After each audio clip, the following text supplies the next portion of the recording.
주안의 복된 새날 배웠습니다. 오늘 금요일 새벽 하나님 말씀은 사무엘상 30장 21절부터 25절까지 말씀을 중심으로 다윗의 지혜로운 분배라는 제목으로 말씀의 은혜를 함께 나누고자 합니다. 아말렉 사람들을 완전히 무찌르고 돌아온 다윗과 그의 부하들은 지쳐 있었지만 승리의 기쁨에 가득 차 있었습니다.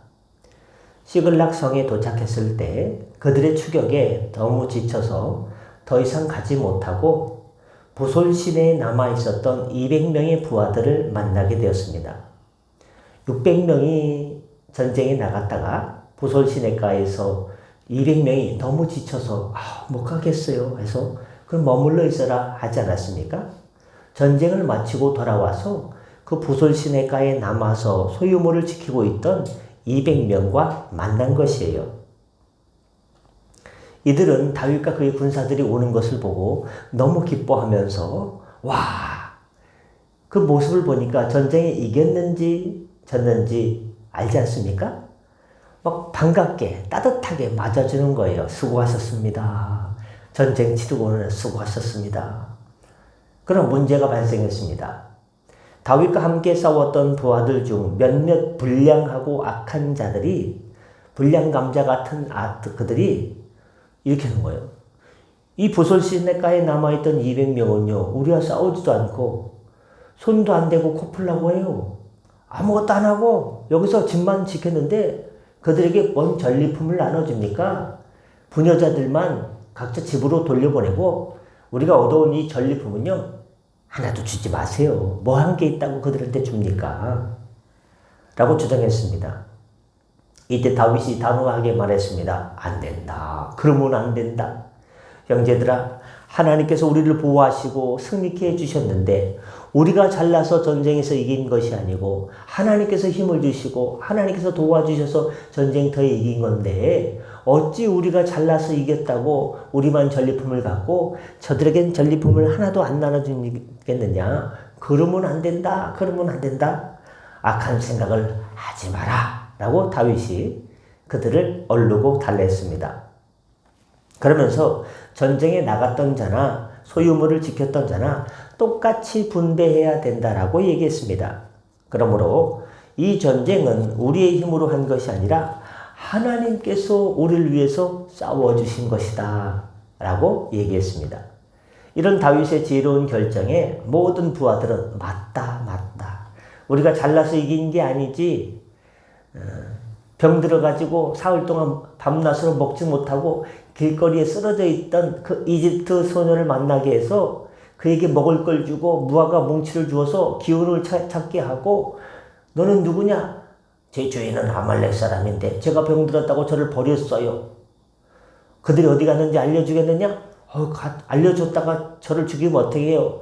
제 생명을 보존시켜 주겠다고 맹세하면 제가 알려줄게요. 그래서 그 때문에 하나님께서 그를 예비하사 만나게 하시고 그들이 도망간 것을 찾게 하시고 다 이거 하나님께서 예비한 거다. 이거 다 하나님께서 인도하시고 하나님께서 준비하시고 역사한 거다. 우리가 한 게 아무것도 없다 라고 이야기한 것에 모든 부하들이 맞습니다. 저희 생각이 짧았습니다.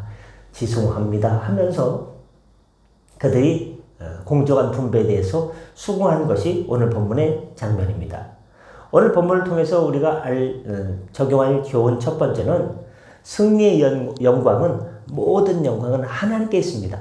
그런데 이 승리의 영광을 모두가 함께 누려야 됩니다.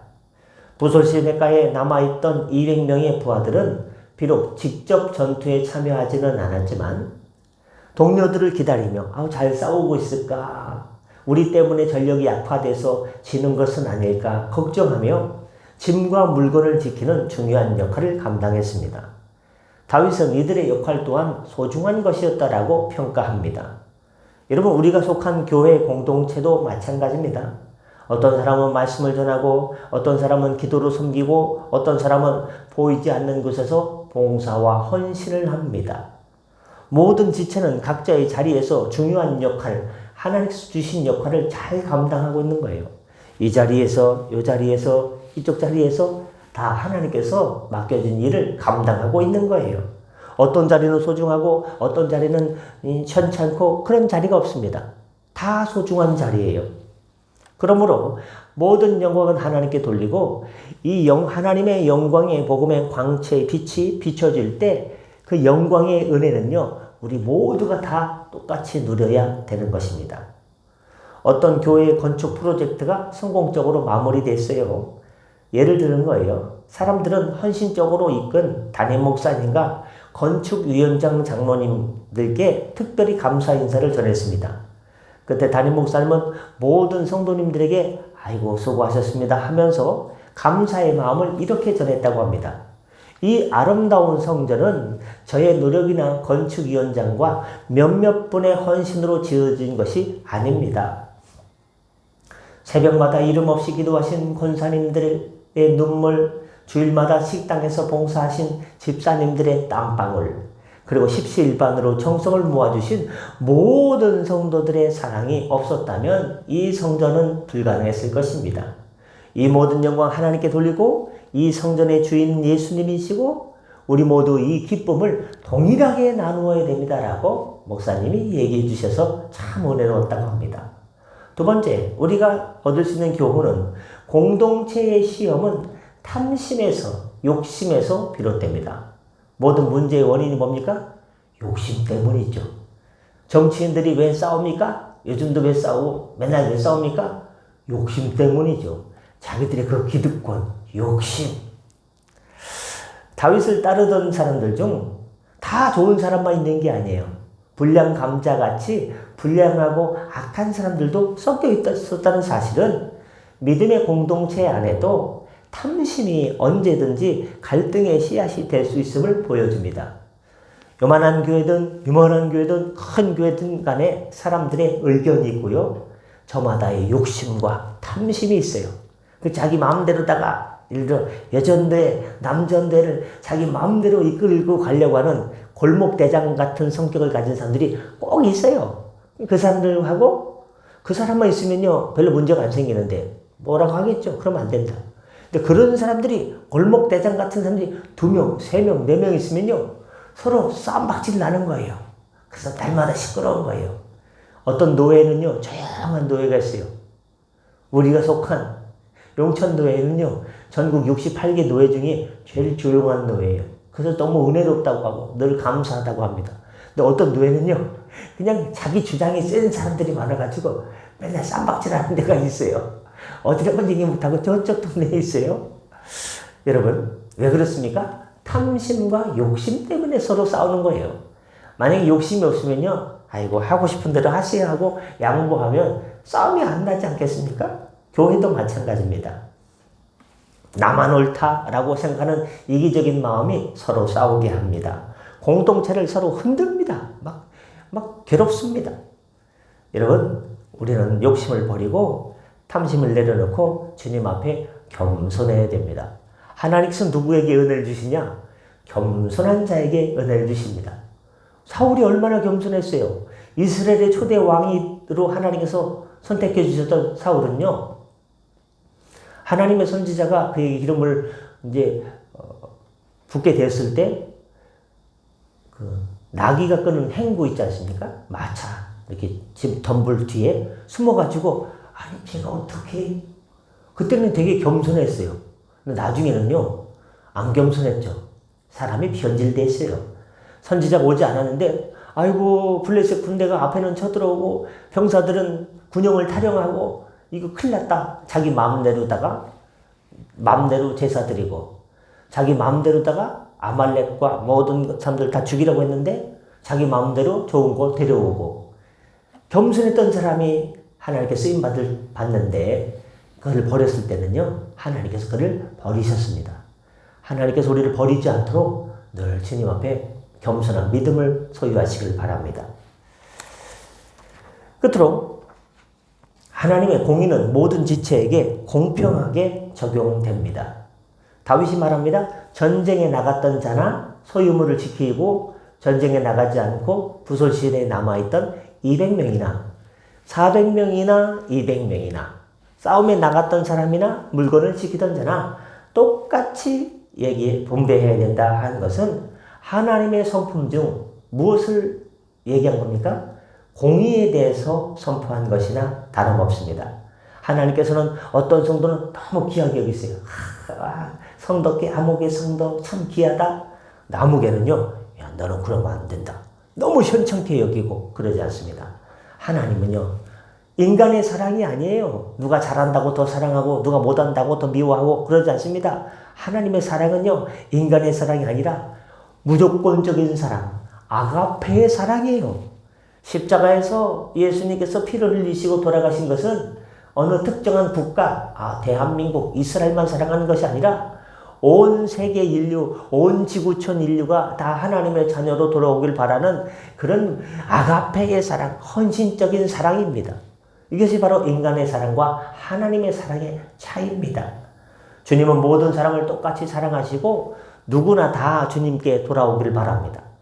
인류가 많은 죄를 짓습니다. 전쟁과 여러 가지 잘못을 저지릅니다. 근데 하나님께서 왜 하나님 저런 나쁜 인간들 그냥 날벼락을 쳐가지고 그냥 한 번에 보내주시지 왜 저들을 살아있게 남겨둡니까? 라고 할 수 있죠. 그러나 하나님은 한 사람이라도 주님께 돌아오는 그거를 바라고 있습니다. 한 영혼 구원을 위해서 하나님께서는 그 지극한 사랑으로 인내하고 참아주시고 계신 것입니다. 말씀하시고자 합니다. 주님께서 사랑하는 성도 여러분, 오늘 우리는 다윗의 지혜로운 분배를 통해서 공동체 안에서 우리가 어떤 마음을 가지고 살아가야 되는가를 배웠습니다. 승리의 영광은, 모든 영광은 하나님께 돌립니다. 먹든지 마시든지 무엇을 하든지 하나님께 돌립니다. 근데 하나님께 영광을 돌리면요, 이 영광의 광채의 은혜가 우리에게 주어져요. 은혜로 우리에게 주어지는데 그 은혜는 특정한 사람만 누리는 것이 아니고 하나님께서 모든 사람이 누리는 것을 말씀합니다. 근데 이 공동체를 흔들고 무너뜨리는 것은요, 어떻습니까? 가장 큰 적이 뭐냐? 욕심과 탐심입니다. 나만 내 생각만 하다 보면요, 상대방을 배려하지 못하고 소외시키고 공동체를 균열시키고 무너뜨리게 한다는 것을 기억해야 됩니다. 가장 중요한 것은 하나님께서 모든 지체를 동일하게 사랑하십니다. 어떻게요? 지옥 갈 영혼이 천국에 들어와야 될 영혼으로, 영생을 얻어야 될 존재로 하나님께서 모든 온 인류, 지구촌 60억, 70억, 80억 인구를요, 주님께 돌아와야 될 예수의 피로 제사함 받고 믿음으로 말미암아 지옥 갈 영혼들이 모두 다 천국 들어오기를 바라는 동일한 아가페의 사랑으로 오늘도 내일도 역사하시고 사랑하신다는 걸 기억하시고 주님의 공의를 기억하셔서 공의를 하수같이 정의를 강물같이 흘러넘치게 하는 복된 주님의 도구 되시기를 예수님의 이름으로 축복합니다. 기도하겠습니다. 사랑의 주님, 오늘 사무엘상 말씀을 통해 공동체 안에서 우리가 어떻게 서로를 대해야 되는지 깨닫게 하시니 감사합니다. 신앙생활은 나 혼자 교회 나와서 하는 것이 아니고 성도님들 함께 만날 수밖에 없는 신앙 공동체입니다. 이렇게 신앙 공동체 생활에서 우리에게 다윗과 같은 지혜를 주셔서 눈에 보이는 수고뿐만 아니라 보이지 않는 곳에서 헌신하고 눈물로 기도하고 땀방울 흘리는 모든 지체를 귀하게 여기게 하여 주옵소서. 우리 마음속에 인간적인 사랑 내려놓고 주님의 아가페의 사랑을 하나님 전할 수 있는 복된 사랑의 사도 되게 하여 주옵소서. 저희 마음속에 숨어있는 탐심을 회개하오니 용서하여 주시고 오직 주님의 공의와 사랑으로 정의를 하수같이 공의를 강물같이 흘려보내는 주님의 도구로 사용하여 주옵소서. 모든 영광 주님께 돌려오며 아름다운 공동체 되기를 소망하며 행복한 성도의 삶을 살기를 원합니다. 오늘도 하나님 일터로 잘 나갑니다. 운전대를 붙잡아 주시고 지치고 고단한 삶의 자리에서 회복시켜 주시고 주님의 의로운 옷으로 붙들어 주시고 다시금 일으켜 주시옵소서. 함께하여 주옵소서. 이 새벽 기도할 때 하늘의 문을 여시고 응답하여 주옵소서. 우리를 사랑하여 주시는 줄 믿습니다. 감사하며 축복하며 아가페의 사랑을 보여주신 십자가에서 온 인류를 사랑하신 우리 구주 나사렛 예수 그리스도의 이름으로 간절히 기도드렸사옵나이다. 아멘. 다 같이 자로 기도하시고 편하게 들어가시겠습니다.